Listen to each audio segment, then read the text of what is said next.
नमस्कार, स्वागत है आप लोगों को हमारे चैनल में। मैं पढ़ा रही थी राष्ट्रकवि दिनकर जी द्वारा लिखित मानव शांति कविता, जिसमें भीष्म पितामह युधिष्ठिर को पृथ्वी में शांति स्थापना के लिए कह रहे हैं। और शांति की स्थापना इसीलिए आवश्यकता है क्योंकि संसार के लोग जो है ये अशांत कर रहे हैं। आजकल ये पृथ्वी जो है उसमें अशांत छा गया है, किसी को शांति नहीं मिलती है। तो इस शांति का स्थापना कैसे करेंगे? था पथ सहज सजीव सम्मिलित हो समग्र सुख पाना, केवल अपने लिए नहीं कोई सुख भाग सुराना। था पथ सहज अतीब सम्मिलित। तो पहले के ज़माने में सुख सहजता से मिलता था। हर एक पथ में, हर जीवन के सफर में सुख मिलता था, क्योंकि लोग एक दूसरे के दुख को जानते थे, सभी एक दूसरे के दुख में सम्मिलित होने आते थे।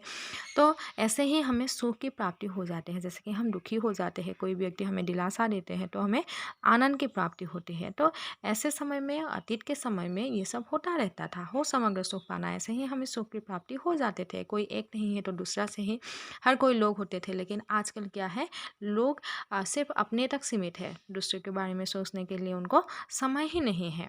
केवल अपने लिए नहीं कोई सुख भाग चुराना।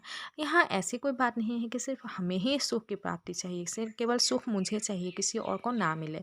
आजकल के ज़माने में ऐसे ही सोचते हैं। लेकिन अतीत के ज़माने में क्या होता था, सुख और दुख दोनों में हर कोई अंतर नहीं रखते थे और एक दूसरे के दुख और सुख को बांट लेते थे। लेकिन अभी क्या है, सिर्फ लोग अपने बारे में सोचते हैं और दूसरों के सुख को छीनने की कोशिश करते हैं, ना कि उनको सुख प्रदान करने की प्रयत्न करते हैं। नेक्स्ट, उसे भूल नर फंसा परस्पर की शंका में, भय में निरत हुआ केवल अपने ही हेतु भोग संयम में।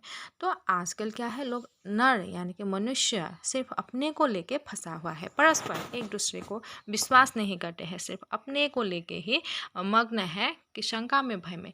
यही भय है, यही डर है कि कोई मेरे सुख को अपना सुख ना मान ले, या कोई मेरे सुख को कोई छीन ना ले। ऐसे भावना में लोग जी रहे हैं। निरत हुआ केवल अपने ही हेतु भोग संयम में, सिर्फ अपने भोग विलास में यहाँ के लोग जिंदा रहते हैं।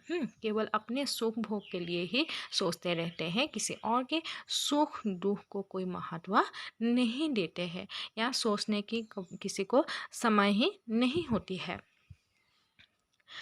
यह वैयक्तिक भोगवाद से फूटी विष की धारा, तड़प रहा जिसमें पड़कर मानव समाज यह सारा।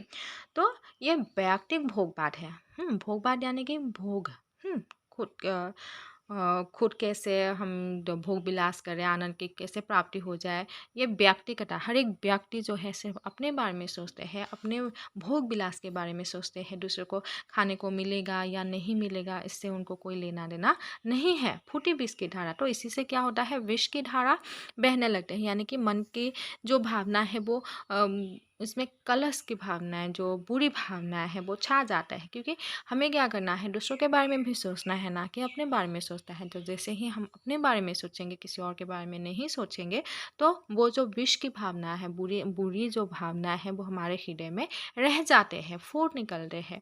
तड़प रहा जिसमें पड़कर समान मानव समाज ये सारा। तो हर किसी व्यक्ति में यही भावना है कि दूसरों के बारे में सोचना नहीं है, सिर्फ अपने बारे में सोचना है, अपने सुख के बारे में सोचना है।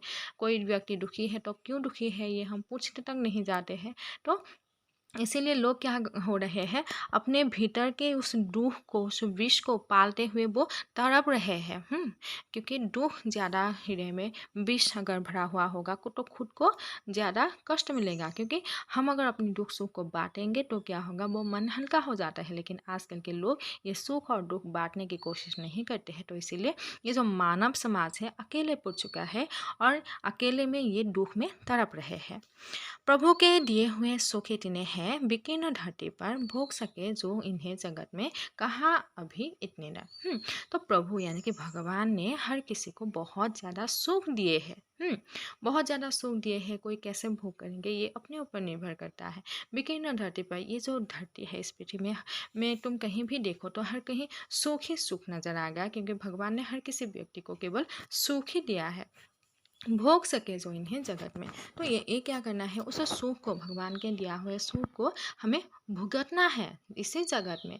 और ये जो संसार के सुख है, इसको बहुत सारे जो नर हैं यानी कि जो मनुष्य है, ये भुगत नहीं पाया है, क्योंकि उनको असल में पता ही नहीं है कि सुख कहाँ प्राप्ति होती है, सुख कैसे प्राप्ति होती है। तो इसीलिए ये असहाय अकेले बन के रह जाते हैं। तो यहाँ पे कवि ने यही कहा है कि मानव हर किसी के यहाँ के इस ज़माने की जो मानव है वो कभी भी सुखी नहीं है। व्यक्ति अकेले पड़ चुके हैं, तो उनको अभी शांति की आवश्यकता है, उनको दिलासे की आवश्यकता है। अगर वो लोग अपने आप को नहीं समझेंगे, अपने आप को नहीं सुधारेंगे, तो उनका जीवन हमेशा कष्टमय रहेगा, सुखदायक नहीं रहेगा। धन्यवाद।